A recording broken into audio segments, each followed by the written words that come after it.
అరుణాచల్ ప్రదేశ్, నాగాలాండ్ అటవీ ప్రాంతాల్లో కారు చిచ్చు బీభత్సం సృష్టిస్తోంది. అరుణాచల్ ప్రదేశ్లోని వాలంగ్తో పాటు నాగాలాండ్లోని జూకో వ్యాలీలో భారీగా మంటలు వ్యాపిస్తున్నాయి. వేల హెక్టార్లలో అటవీ అగ్నికి ఆహుతవుతోంది. వెంటనే రంగంలోకి దిగిన ఇండియన్ ఎయిర్ ఫోర్స్ హెలికాప్టర్ల ద్వారా నీటిని చల్లుతూ మంటలు ఆర్పివేసేందుకు ప్రయత్నాలు చేస్తోంది. వాలాంగ్ ప్రాంతంలో చెలరేగిన మంటలను అదుపు చేయడానికి ఐఏఎఫ్ హెలికాప్టర్లు సుమారు 139,800 లీటర్ల నీటిని ఆకాశం నుంచి కురిపించాయి. గత 12 గంటలుగా ఈ ఆపరేషన్ కొనసాగుతుండగా భారత వైమానిక దళ హెలికాప్టర్లు సాయశక్తులా ప్రయత్నం చేస్తున్నాయి. అరుణాచల్ ప్రదేశ్, నాగాలాండ్ అటవీ ప్రాంతాల్లో కారు చిచ్చు బీభత్సం సృష్టిస్తోంది.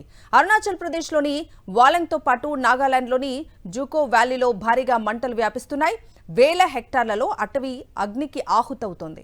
వెంటనే రంగంలోకి దిగిన ఇండియన్ ఎయిర్ ఫోర్స్ హెలికాప్టర్ల ద్వారా నీటిని చల్లుతూ మంటలు ఆర్పివేసేందుకు ప్రయత్నాలు చేస్తోంది.